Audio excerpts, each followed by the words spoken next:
I may be the least religious person you've ever had come speak here. And I'll talk about that a little bit more as I give you a little background on myself. But there's been a lot of knocks on the door in my life as it relates to religion. And maybe some of you can relate, maybe you can't. I've ignored the knocks quite a long time. April 2002 was the day I answered the door. Remember it to this day and changed my life ever since. Tell them a little bit about yourself, tell them a little bit about your job, and tell them a little bit about your faith. And I thought about how do I break that into three. I'm not really sure that I can. So hopefully I'm going to tell you a little bit about myself. And in that you'll get a little bit about my job. And I think my faith, unfortunately or fortunately, is just intertwined through the whole process. And I had the first knock at my door when I met my wife, who's a good good Christian across the board.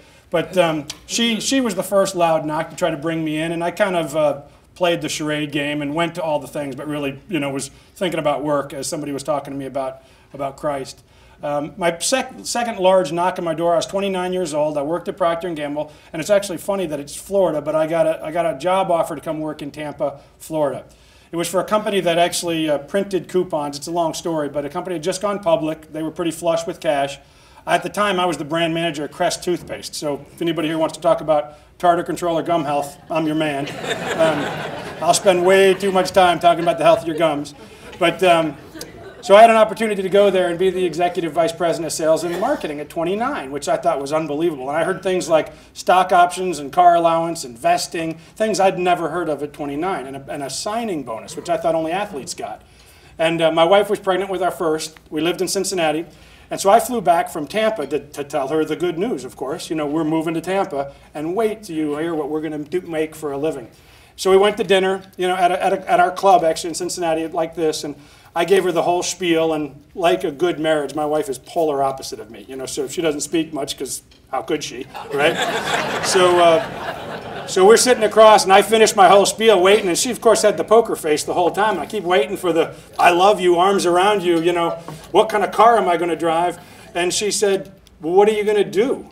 And I said, what do you mean? She goes, well, what are you going to do on the job? And I realized, I haven't actually explained the job. And I said, well, it's, kind of blew it off. She goes, well, but do you like that? I mean, is that exciting, that work? And I said, well, but did I tell you about the signing bonus? And she actually looked at me and she said, I'll never forget, she said, I'm surprised and a little disappointed. And if your wife ever says she's a little disappointed, you know what that feels like, guys. That's like, you might as well just kick me, and I saved the disappointed word because you got me. And she said, I always thought you did what you loved and you loved what you did. This seems awfully financial. And you've always had opportunity to do the things financial. Why would you do this? And I'll never forget getting sweaty and uncomfortable as she was talking. And I don't usually get uncomfortable. And she said to me after the interview, do you feel okay? You're like shining up. And I said, no, I feel terrible because I think I'm right. And so anyway, obviously I passed on that job, but it was my first loud career knock, which is, what are you doing? What's the end goal? So I went to meet Bob Nagley, and we've never had this conversation, but I'll tell you all like I'll do in front of Bob. When I met Bob, we were going to have dinner, and he said, do you mind if we pray before dinner? And reached his hands out. And I'd never met this guy. And I'm saying, pray? I mean, I haven't prayed before a meal in 12 years probably when he said that. And in the prayer, he thanked the Lord for bringing us together. He said in his prayer, we all realize there's no such thing as coincidence. Mike and I are here for a reason. I hope you'll show us what that reason is. Probably don't think I remember that, but it was a big knock on the door at my time. At the end of the interview, Bob put his arm around me, as Bob does, and he said, I need you. Will you come think about doing this? And I remember thinking, walking out, I've never been asked to come somewhere because they need me. I mean, even if they did, no one's ever said, I need you. And I walked into the door of the house that night, and my wife said, what's wrong? As only wives could know. And I said, I met a guy tonight that I think might have been more than coincidence. And it certainly was more than coincidence. It was the next loud faith knock on the door. Again, me paying no attention to the knock, but at least I heard it, which was an interesting time. When we had our second child, I have 3 boys. My wife is convinced that I've prayed so hard for a daughter that I now have 640 professional daughters. And like your daughters, they're fairly social, and they're not afraid to share their opinion with me as long as it's in a text message. Heaven forbid they would actually answer their cell phone, but they'll text me.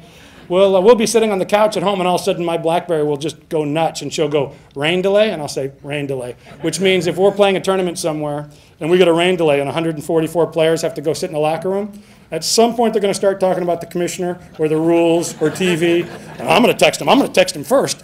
And all of a sudden I get 400 text messages, you know. But when my second son was born, this is really the last big knock on my door. There was something wrong with him, and we didn't know what it was. You know, he seemed to be a pretty normal child until he was about a year old, and then from the first year to the second year, he started to regress in a pretty significant way. Now, I have 3 boys, so I have an older and a younger in between him, so it was pretty easy for us to track progress. I mean, it's not like, you know, you go to the doctor and he's on the 175th percentile, and, you know, I'm raising Shaquille O'Neal. I knew that things weren't right. And so we were at church, and I'd never really partaken in the, you know, give yourself to the Lord speech. It was being honest with you. And I remember my wife saying on the way there, let's just put this in the hands of the Lord. And I used to think that's a good way of saying, let's just not do anything. I mean, that's really was my translation. So anyway, for some reason, I said to the Lord that day, I'm out of ideas, you know, and if you can give me any, I'll take them. And, you know, of course, by the time church was over, drove home and, you know, started watching football and was back to my normal no knocks at the door. And the next day, God's honest truth, the next day I got a letter from my parents. And my dad had mailed me an article from the newspaper about autism. And the note from my dad said, this will be tough to tell you, said, we've known this for a while, but it's time for you to know. We've had this to mail to you for months, but I finally had to put it in the mail to you. And he essentially said, I think your son has autism. And as any, you know, belligerent kid would do, I was mad at my dad, of course, you know, for telling me the truth. You know, there's nothing worse as a kid than when your dad's right, of course. I've learned that the hard way as a parent. And so, you know, I said to my dad, how could you possibly? And then, of course, I just left it on my desk at my office, actually. And every day I'd look at that thing. And sooner or later, we started down the path of finding out. The good news, you know, for the audience is Wes, my son Wesley, turned out to not be autistic, but certainly has some pretty significant learning disorders. And had we not started down the autism path, we never would have identified the things we ended up identifying. And he's a straight A, you know, freshman in high school student today. But it was an interesting path for 3 or 4 years. But that was the first time I answered the door. First time I answered the knock on the door. And I've said this in many fellowship groups, and I've said this to people who are never in a fellowship group. You can't ignore the knock forever. And the only advice I'd give anybody here who isn't there today is, if you decide to open the door, just leave it open. You know, if you take the chance one time and say, you know, as my wife would say, I'm such a control freak that I can't watch TV unless I have the remote control, and that is true. I don't care how old my kids get; they will never be bequeathed the remote control.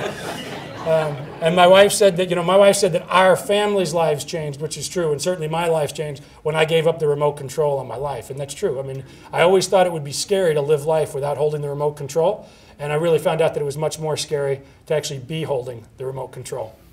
So that kind of got me here. I think the combination of my son and Bob Nagley were the seeds that actually finally grew a faith tree in my family that didn't exist. And it's great to tell that story to my kids, because I don't know where they are in the process. And quite frankly, I can't, much as I'd like to, I can't speed their process.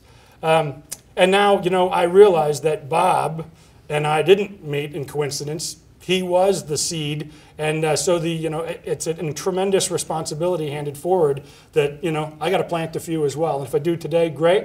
If I don't today, so be it. But the key thing for me to remember is somebody got through the door and helped me kind of let him in. And so hopefully you guys can do the same.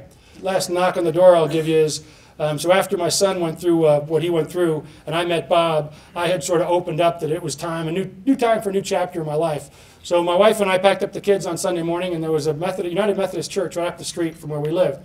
So we thought the church started at 8:30. So we pulled into the parking lot. At 8:30, there was one car in the parking lot, and there was a volunteer coming out, and she was putting up tables, like setting up for the day. And I said, when does Mass begin? You know, my Catholic coming out. And she said, oh, it doesn't start here till 9:30.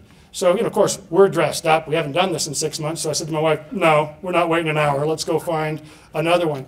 And she goes, oh, let's just wait. And I said, how about that really big church we drive by all the time, right off the highway? And she goes, oh, I don't want to go to anything big. You know, they just feel like a part of the numbers. Well, of course, I won remote control. And we go into this big church. Well, this church turns out to be Saddleback Church. And the guy walks out. His name's Whan, who meant nothing to me. And Rick Warren starts. And he starts, which is amazing, saying, I'll bet there's some of you in the audience that don't want to be here today. And I'm thinking, is he looking at me? I'll bet that there's some in the audience that have never really given their life to Jesus Christ. And now I'm like sliding down, going, cover me, honey. He's coming in. And we've gone to Rick Warren. That was in 2002, in April 2002, and I've gone ever since. I read it's funny, bought his book, The Purpose-Driven Life, and then The Purpose-Driven Church, and I can't tell how many planes I've been on where somebody else is reading it. It becomes the stimulus for more conversation and more group dialogue. So it's a strange deal, and for those of you who just came because you're interested in golf, or you got a tee time and it's starting to get nicer, and so, stop talking, Mike, that's fine. But I was like some of you maybe in the room, completely oblivious to the knock. And I would tell you that I really thought nothing was missing in my life. I had control, right? I had the remote, and I felt like I was a good person. I didn't need the Lord to make me do the right thing. I didn't cheat. I didn't lie. I was good to my family. I had my priorities generally in order outside of travel.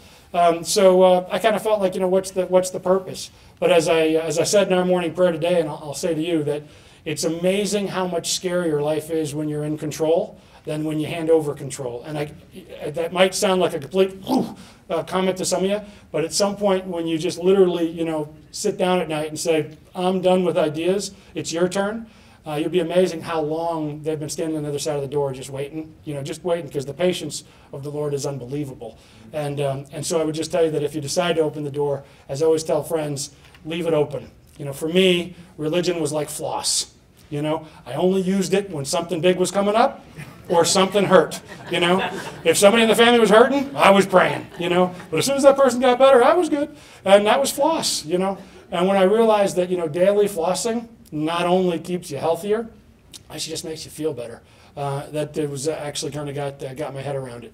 So not sure, Steve, if that has anything to do with why you guys invited me, but that's kind of my story. I'm proud to be invited. I'm really proud to be the commissioner of the LPGA because I think, bar none, we are the greatest sports franchise in the history of the world, and I mean men or women. If you don't believe that, you've never been to an LPGA event. If you believe that men's golf is just more interesting than women's golf, prove it to yourself. Come to an LPGA event, play in a Pro-Am. You'll change your mind instantly. I know that because I've been a part of all of it. And it's just, it's my pitch to you that I joined this because of what it was before I got here, not what it was after I'm here. And I'm smart enough to get out of the way of the product on a pretty regular basis.